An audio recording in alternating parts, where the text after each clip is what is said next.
Welcome to மகே maths class. நீ நம்ம என்ன பார்க்க போகிறோன்னா 6ஆம் வகுப்பு 3ஆம் பருவம் சமச்சீ தன்மையில் பயிற்சி 4.1ல் 9வது கணக்கு தான் பார்க்க போகிறோம். இதுக்கு முன்னாடி 8வது கணக்கு வீடியோ போட்டிருக்கோம். அதோட லிங்க் டிஸ்கிரிப்ஷனில் இருக்குது. பார்க்காதவங்க போய் பார்த்துடுவாங்க. இப்போ அவங்க கணக்கு பார்க்கலாம்.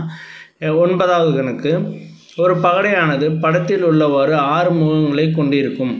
அவை ஒவ்வொன்றிற்கும் பெற்றுள்ள சுழல் சமச்சீர் வரிசையை கண்டுபிடிக்க. ஓகே, மேலே உள்ள கணக்கே மாதிரி தான், அதே மாதிரி தான் இங்கே பகடைகள் கொடுத்துருக்காங்க. இந்த பகடையில் அந்த புள்ளிக்கு ஏற்ற மாதிரி நம்ம சுழல் சமச்சீர் வரிசையை கண்டுபிடிக்கணும். ஃபஸ்ட்டு இதுக்கு பாருங்கள் 4 சைடு இருக்குது. 4 சைடையும் திருப்பினோம்னா நமக்கு ஒரே ஷேப் தான் கிடைக்கும். அதனால் இது 4. இதோட சுழல் சமச்சீர் வரிசை 4. இதை பாருங்கள், இது இப்படி திருப்பினோம்னா வராது. இந்த மேலே உள்ள இது புள்ளி கீழே வந்துச்சுன்னா அப்போ 2 தடவை தான் இதை திருப்பலாம். ஓகேவா? அப்போ இது 2 தடவை தான் திருப்பலாம். அதே ஷேப் கிடைக்குன்னா 2 தடவை திருப்பலாம். அடுத்து இதையும் பாருங்கள், இதையும் 2 தடவை தான் திருப்பலாம். எக்ஸ்ட்ரா நடுவில் ஒரு புள்ளி ஒன்று தான் வருது. இப்போ இதையும் அதே மாதிரி தான் 2 தடவை தான் திருப்பலாம். ஓகேவா?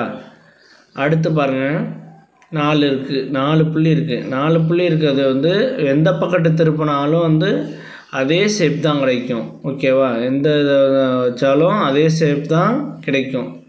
அப்போ இதில் 4 சமச்சீர் வரிசை இருக்குது. ஓகே, அடுத்து இதில் அந்த 4 புள்ளியோட ஒரு புள்ளி எக்ஸ்ட்ரா இருக்குது நடுவில். அதே மாதிரி இதுலேயே 4 வரிசை தான் கிடைக்கும். சுழல் சமச்சீர் வரிசை இதுலேயே 4 கிடைக்கும். அடுத்து பாருங்கள், இதை பாருங்கள், இதை இப்படி ஒரு இது வச்சுக்கலாம்.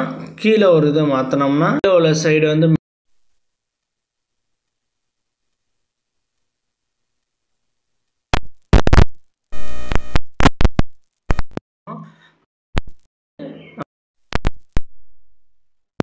இந்த வீடியோ பிடிச்சிருந்தா லைக் பண்ணுங்கள், கமெண்ட் பண்ணுங்கள், ஷேர் பண்ணுங்கள், சப்ஸ்கிரைப் பண்ணுங்கள், அந்த பெல் பட்டன்